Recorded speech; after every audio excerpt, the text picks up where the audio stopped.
Pero yun nga lang po kasi talaga yung negative side na hindi po nila naayos yung basura nila. Kaya thank you din po sa pag-help na malinis po yung environment po natin. So, yun lang po. Sana po maulit pa po. Hindi pa po ito yung last. Sure. Oh, sure po. Gusto niyo ma'am bukas ulit ma'am? Bukas agad. Sana maulit eh, di bukas ulit. Oh, sir, sa tree planting kami din po. bigyan mo na yung number mo. Maulan para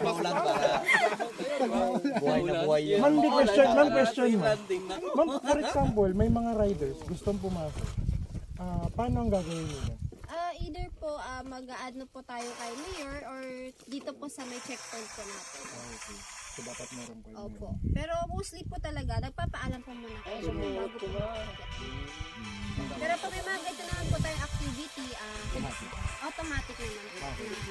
Nalalaman po nila, tapos mag-a-advise po kayo.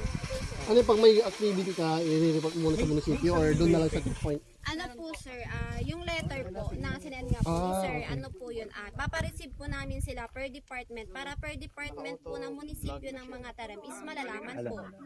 Tsaka kung meron pong mga gustong mag-join per department, pwede po silang sumama. Tsaka kung kunwari po, gusto nyo po mag-request ng sasakyan, ganun po, pwede po. Pwede ba, no? Limousine, gano'n request namin? Ganun. Sabi nga kasi sa sakyan eh.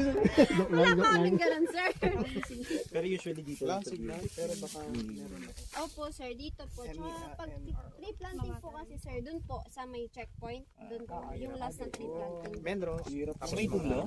Opo Yung sa sir. may RV camp. Opo, dun po yung last ng tree planting. Pwede din po